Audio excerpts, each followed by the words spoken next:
Okay, yeah, another beautiful place. I continue to see such beauty here today as I would send a mental communication or letter through the raven, like good medicine home to my mother with my dog, our dog, her dog. I love knowing you, I love knowing you. Strength and safety to myself. I hope all can be sound between us and all can be safe and well in our home, all things notwithstanding, and that just love and goodness and greatness will prevail in our lives. Thank you, nature. I feel it in my balls as I stand here. I just feel like I've achieved another level of manhood in my walking. Just a little bit.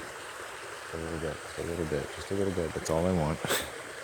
Just, yeah, I got a nice pentagram in the sky. Like, I've done a lot of work in the area. Whatever that means, there's just moments of recognition, self-acknowledgement. Like, if you go through enough suffering, it's got to be good for something, right? Thank you. I just really want to continue in the most positive, happy way that I can. I want to be a student of happiness. Those are the salmon. Oh, it's amazing. Yep, there you go. I don't know if they're going up or down. Going up. Okay, well, it's like little whales, really. My goodness. Salmon's like the whale. I think they contain a lot of wisdom and knowledge about the earth in their flesh. You know? I like stories about salmon. So I kind of go from having a sophisticated mind, a man mind, a childlike mind, a magical mind,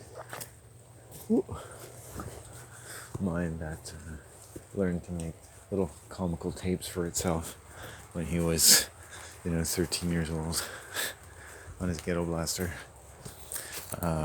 These are things that gave me a sense of my own voice. I didn't live in a very literary family. Theatrical in its proportions, yes, in all kinds of extraordinary ways.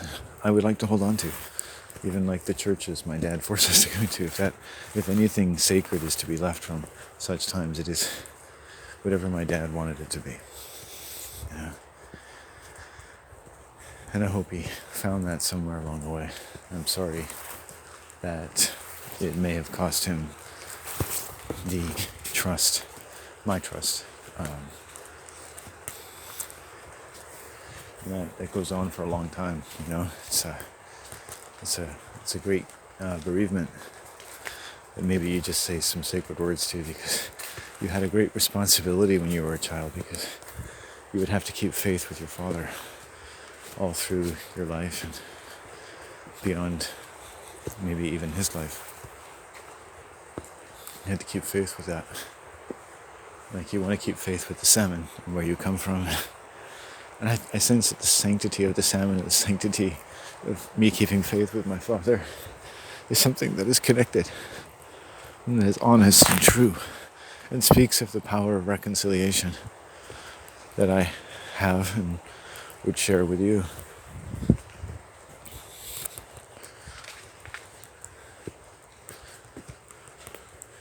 And then we have to share with others, and they have to share with others. Pretty soon it's all we have to share. A little turn of the wheel. Turn back time in a way that things become better, not worse. And save ourselves a lot of trouble. And grumbling all the way, though we must.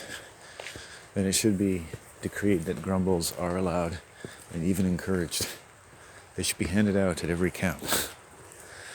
He who grumbles the best will receive extra rum and sandwiches and helpings of macaroni and cheese with little bits of sausages or other various meats of your choice.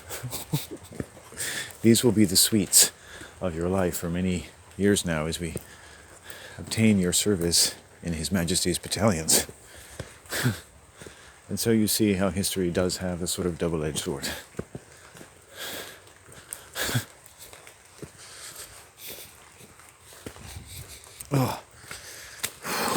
that the wheel of torture and the wheel of fortune are quite often the same wheel.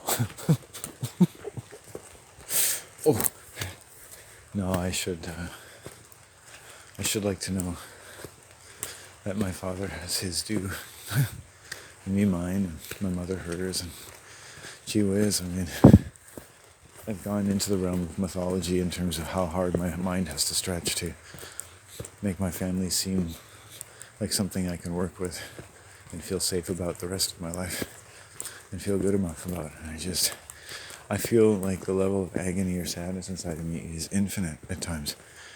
You know, in ways even the Smashing Pumpkins could not properly refrain. That is a scary thing to carry around by any measure. And it's like, that's an acknowledgement, you know, it's like something that is true about me.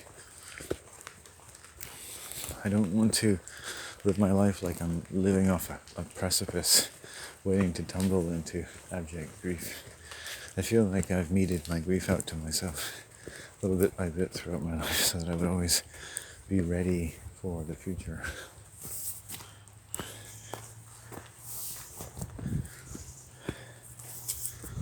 Perhaps everyone has to do this as their parents get older. Everyone's different. And I get to come home to my mother today, well and strong, and our dog living well and strong also. And that's where I put my focus, especially as I head home. I tell my mom things, truthful things. I say, you know, Mom, the last 2 hours of my day, all I can think of is getting home to you guys. For sure. It's just like, it can often feel quite lonely out there. You know, all this experience and then just going home and just boiling it down to boiling myself in the bath and pouring myself onto the couch and just chilling out for an hour. It's a routine I've now repeated many times, and every year is different. You might say I've gotten quite accustomed to it. Oh man, and I'm a person, I guess, who just, I like the living situation as it is, probably much more than most people would.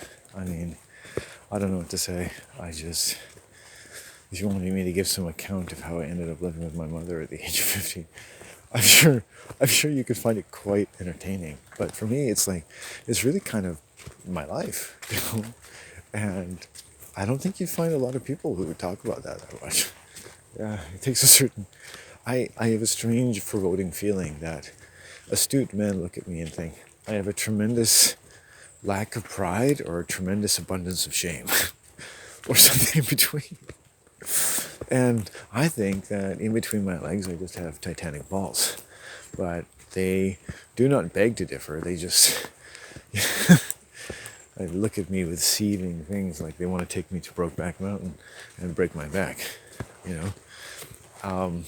So I have had, if you don't seem adequately employed, and I really should get busy, at least looking adequately employed. I don't know what my problem is. A decision. I don't know if I've gotten lazy. I wrote for so long. I'm a little scared. Maybe I'm just even more tuned out than I've normally been. While spending all of my life trying to communicate, I've just alienated myself from life even more. That I wish somebody could study that, like the threshold between alienation and connection. Blah, blah, blah, blah, blah. How many people are kind of normal, but they feel abnormal all of their lives? Just like me. Really wonderful, normal, but feel abnormal people. And we could just leave all the other panoply of diseases to one side and just trailing clouds of glory to become, to share our abnormalness in an abnormal world. Like, is it really finally okay to feel a bit abnormal in an abnormal world and that not be an abnormal thing? Is it finally been legislated? Should we have like abnormal Pride Day? And we could all just heave a sigh of relief. Like, people are born and they die in some sense or another. This at some point is going to scare the bejesus out of you. Okay? Just sit with that. Right? Bring that to heaven with you. I think, some days it's just like that. The rain, the cough, I don't know, it just strikes the chords of my deepest fears. Like if I'm going to be healthy every now and then, I just got to feel that. Like the difference between today and the security of when I was 12 years old is so unfathomable. And I seem, even to myself, to have so insufficiently forged a successful career in anything. I think people could wonder, like, don't you ever feel the pressure of that? I'm like, I think I just got so used to it when I was young. I wish I had a friend to say, hey, you just do this, or encourage me. People, sometimes when they listen to my YouTube channel, even for years, I think they're not quite aware of how insecure I really am. I talk about being vulnerable, but the deep insecurity of my life is something that almost like you're walking, it's like your feet are going to buckle, the legs are going to buckle out from under you. I have to, if you could possibly brag about such things over the last month or two, I've had all new sort of tremendous dread run through my heart and constrict my heart. I don't know if my heart's going through some kind of drama, some celestial pageant of sorrow and agony and anxiety, and then connecting that with my walk, events, conflicts, what have you, disturbances, and feeling things, and being stalked by someone, and then settling down, and meeting some other sort of strange female, and then seeing a bear in the forest one day and an eagle today. Just seeing, like, hey, what can I do? This is just a sort of pattern of thought in it, to connect and resonate with my home and what is most positive and best for me or my mom, and all things notwithstanding, and be free and be natural. Enjoy what you have. I mean, you have it once, you have it today, and I'm so thankful that I have a home to come home to. There are problems, I think, in being able to rightfully claim the security in my home that I want. And acknowledging that is very hard for me. It's like, there is indeed a great insecurity, not just in that I live with my mom, but that in a financial sense, I'm better off doing so. And it's better for me than it is for her, in some sense. More or less. And there are family who are more or less probably concerned with whether or not I have the right to even be there. In that circumstances permitting, they would probably see me just ousted. And I just have no way to properly ascertain. My mom is either too diplomatic or it just isn't that bad. And I sometimes try to find out, but I don't really want to know. My mom, I think, tries to protect me a bit, maybe rightfully so, because my sister is a bit predatory toward me, and my brother has been as well, and I don't have anyone really with me in the predatory reaches of my siblings' behavior toward me, as it kind of resonates with my father's behavior toward me, and the violence that,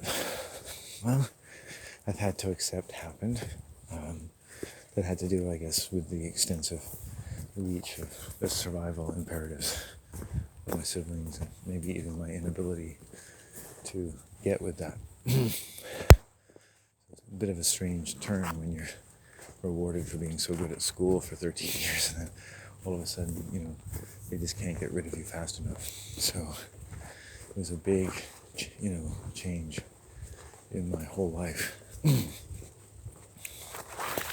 Big change. And,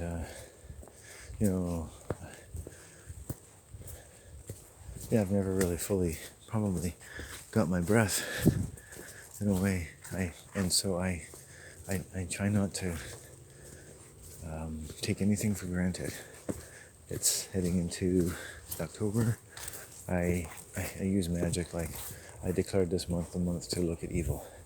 Not so much to have to be confronted with it anymore, though I have been But to just be able to take some time with it, just settle myself, settle my stomach, settle my heart about the things that sometimes, the shadows that come to our doorsteps, and where, if anywhere, you can draw the line and say, these shadows will come into my home no more. And write your own book of shadows out of what you have to say about what you just wish, if you could, that you could banish from your home. If it was just the evil things, the things that made people too aggressive. People. Oh, I can go off here.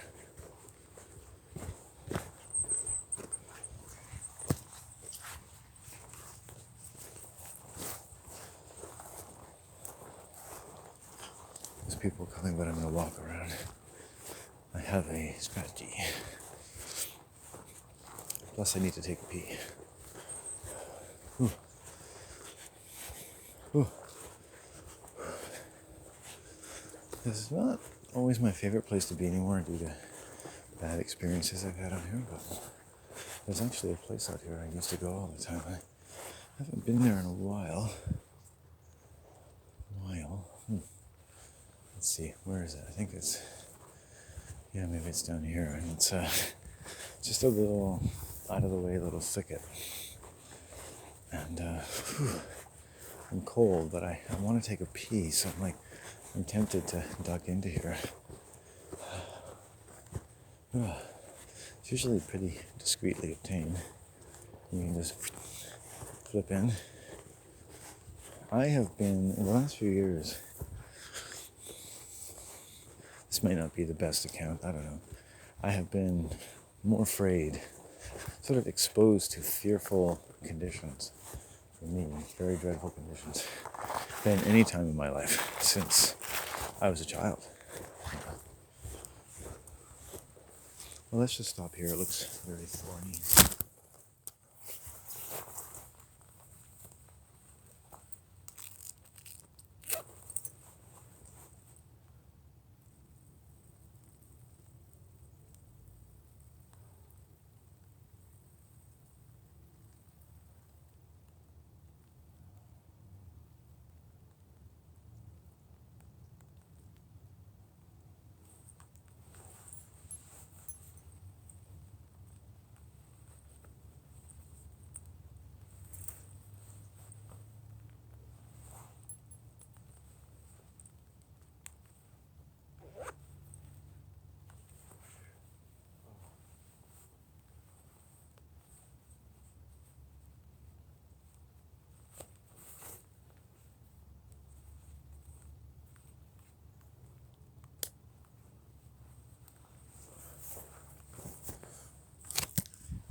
Should my mom ever succumb to some sudden stroke of misfortune,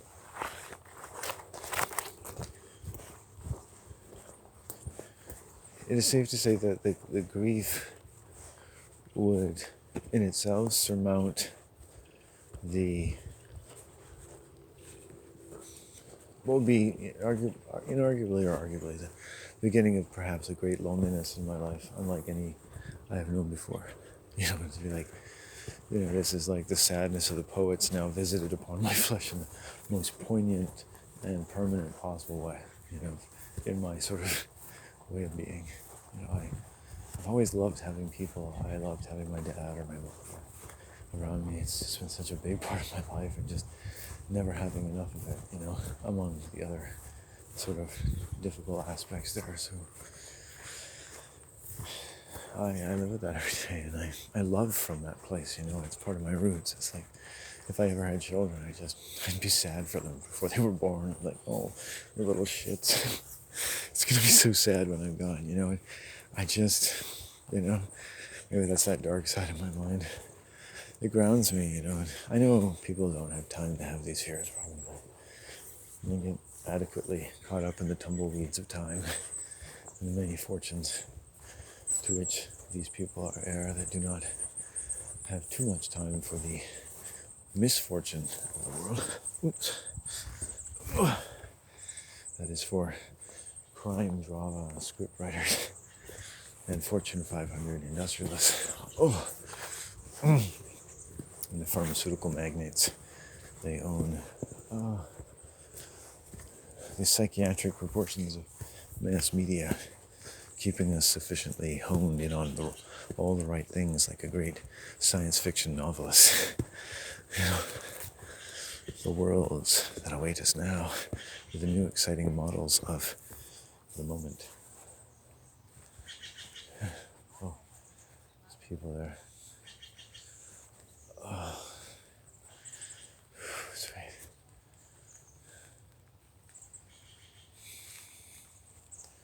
I've never wanted to dart around like a deer any more than right now. I might actually walk back up the trail.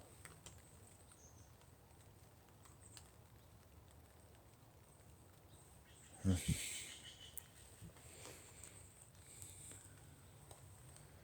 think that section of bridge.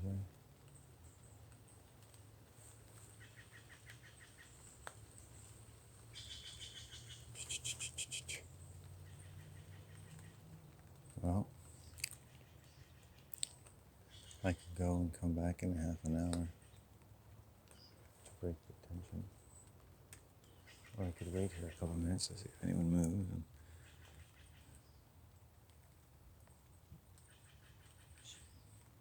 I think they're having an intense confab down there.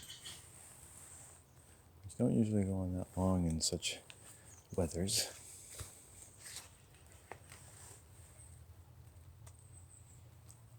Huh. Looks like a nice trail. A fence. I'm going to opt to go this way.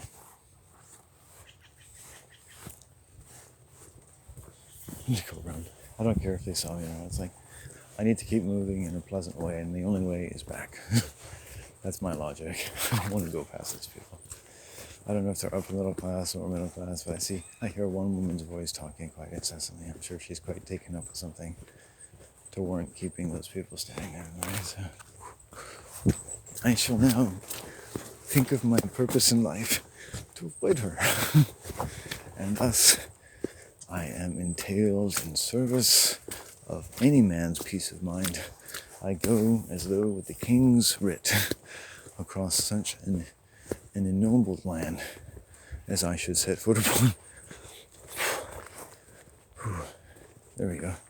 So I'll just go around the park. I'll give my mom a little jingle, let her know where I am, and that'll be that. Because I'm well within cell range.